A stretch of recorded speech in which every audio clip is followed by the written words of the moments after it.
Good morning dear students. तो हम ecology second unit start कर चुके थे।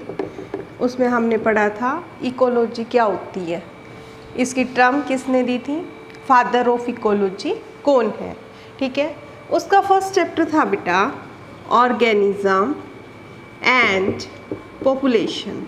हमने पढ़ा था पॉपुलेशन के बारे में, कम्युनिटी के बारे में। ठीक है, आज हम वन बाय वन करके एबायोटिक फैक्टर लेंगे कि वो हमारी लाइफ को कैसे अफेक्ट करते हैं। उसमें सबसे पहले आता है बेटा टेम्परेचर। टेम्परेचर क्या होता है? टेम्परेचर क्या होता है बेटा, जिसके बेस पर हम ये जान सकते हैं हॉटनेस, मेजर हॉटनेस और कोल्डनेस। ठीक है, वो टेम्परेचर कहलाता है और ये बहुत ज़्यादा अफेक्ट करता है हमारी लाइफ को। ठीक है, क्योंकि जितने भी एंजाइम काम कर रहे हैं बॉडी में वो ऑप्टिमम टेम्परेचर पर करेंगे। ठीक है, एंजाइम का मेन फंक्शन आपने 11th में पढ़ा है। किसी भी फूड की डाइजेशन या जो बेसिक मेटाबॉलिक रेट है या मेटाबॉलिज्म है जो भी है वो किस पर डिपेंड करता है, एंजाइम पर। और ये सारे एंजाइम किस पर काम कर रहे हैं, ऑप्टिमम टेम्परेचर पर।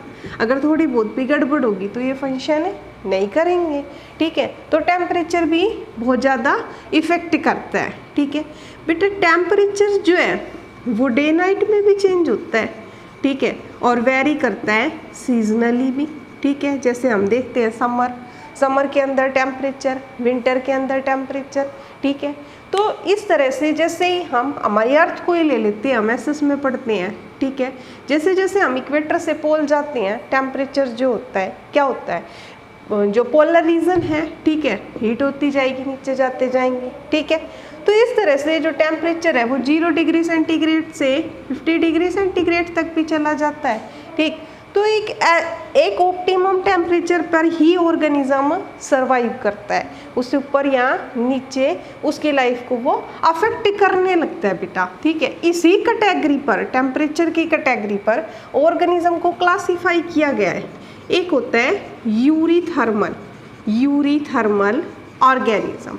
ठीक है, यूरीथर्मल ऑर्गेनिज्म क्या कहलाते हैं बेटा, जो बहुत वाइड रेंज के टेम्परेचर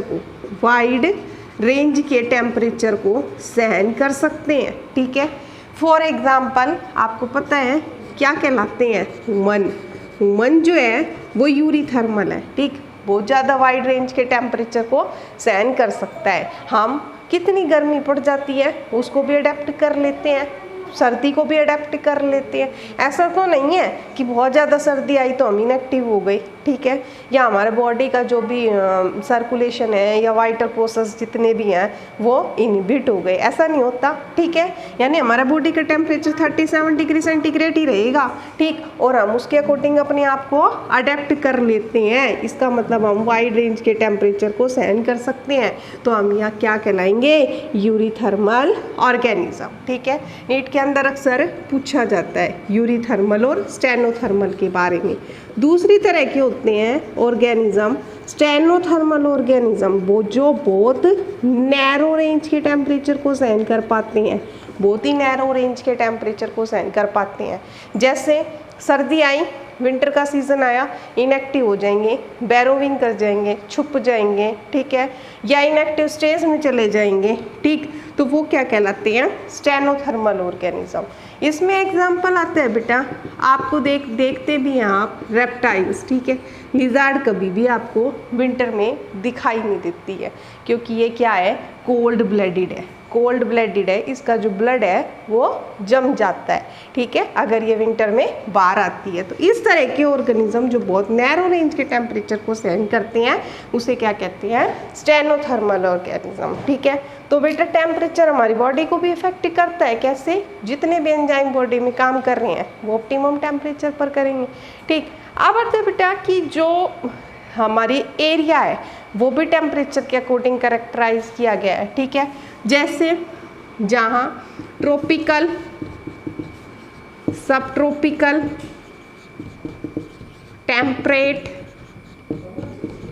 टेम्परेट और एवरग्रीन फॉरेस्ट एवरग्रीन। ठीक, तो इस तरह के रीजन्स होते हैं जो टेम्परेचर के अकॉर्डिंग, सीजन के अकॉर्डिंग करेक्टराइज किए गए हैं, ठीक है। और यहाँ इनके अकॉर्डिंग ही वेजिटेशन देखने को मिलती है, वेजिटेशन भी इनके अकॉर्डिंग ही देखने को मिलती है, ठीक है। जिस प्रकार से डेजर्ट है, ठीक है, वहाँ क्या है, बहुत ज़्यादा टेम्परेचर हाई रहता है, रेनफॉल बहुत कम होती है, ठीक है। तो वहाँ वेजिटेशन वहाँ के अकॉर्डिंग देखने को मिलती है, ठीक। तो टेम्परेचर बेटा वेजिटेशन को बहुत ज़्यादा अफेक्ट करता है, हमारी बॉडी को भी बहुत ज़्यादा अफेक्ट करता है, हमने देखा, ठीक है।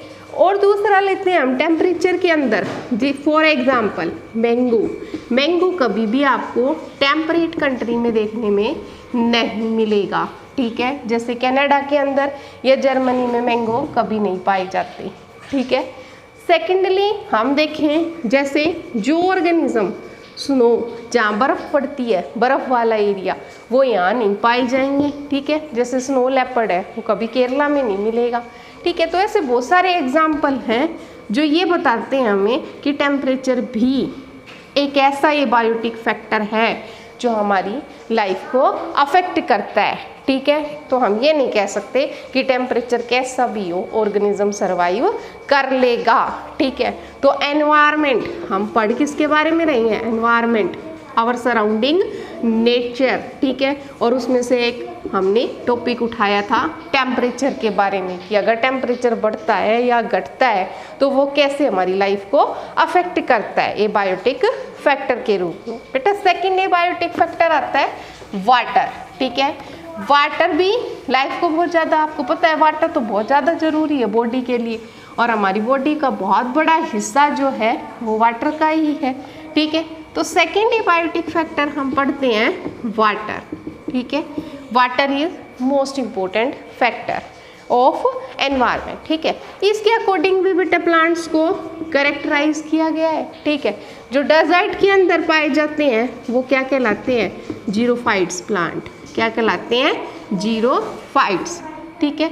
जिन्हें वो इस तरह की कंडीशन में सर्वाइव कर सकते हैं जहाँ वाटर की स्केर्सिटी रहती है। आपको पता है डेजर्ट के अंदर रेनफॉल कम रहता है, तो वो उस अकॉर्डिंग सर्वाइव कर सकते हैं, ठीक। सेकेंड होते हैं बेटा जो वाटर की एबिडेंस में पाए जाते हैं, यानी कि एक्वेटिक प्लांट, ठीक है। एक्वेटिक प्लांट जो वाटर की एबिडेंस में पाए जाते हैं, ठीक। तो उन्हें क्या कहते हैं, aquatic hydrophytes plant, hydrophytes plant, ठीक है। और जो लैंड पर पाए जाते हैं टेरेस्ट्रियल प्लांट। तो इस तरह से वाटर भी हमारी लाइफ को अफेक्ट करता है प्लांट को, ठीक। जो जीरोफाइटिक प्लांट्स हैं वो वाटर की स्केर्सिटी की कंडीशन को कैसे सर्वाइव करते हैं, कैसे रहते हैं वाटर के बिना, ठीक है। तो बेटा कुछ एक स्ट्रक्चर होती है उसके अंदर जो उनको वाटर की स्केर्सिटी की कंडीशन में रहने के लिए अडेप्ट करवाती है। जैसे उनका जो स्टोमेटा होता है, स्टोमेटा जो होता है उनका वो शंकन स्टोमेटा होता है, शंकन स्टोमेटा, एक हमने +1 में पढ़ा था। उनके अंदर C3 साइकिल ऑपरेट नहीं करती, ठीक है। उनके अंदर होती है CAM साइकिल, ठीक है, क्रेस्यूल एसिड मेटाबॉलिज्म साइकिल, ठीक है। जिस वजह से वो वाटर की कमी को सहन कर लेते हैं, अडेप्ट कर लेते हैं और सर्वाइव कर लेते हैं। तीसरा बेटा जो उनकी लीव्स होती हैं उस पर थिक क्यूटिकल की लेयर पाई जाती है ताकि वाटर का इवोपरेशन लीफ से, ये जो लीफ है इस पे अच्छी खासी थिक क्यूटिकल की लेयर होती है जिससे कि वो वाटर जो है वो इवोपरेट ना हो इजीली और वाटर को कंजर्व किया जा सके, ठीक। तो इस तरह की कुछ कंडीशंस होती हैं जो उनको इस कंडीशन में सर्वाइव करने के लिए अडेप्ट करवाती हैं। नेक्स्ट आता है हाइड्रोफाइट्स। वो इतने ज़्यादा पानी में कैसे सर्वाइव करते हैं, क्या कुछ अडेप्टेशन है जिसके कारण वो पानी में सर्वाइव कर जाते हैं। तो इसका क्या कारण है बेटा, उनकी फ्लोटिंग लीव्स होती हैं इस तरह से, ठीक।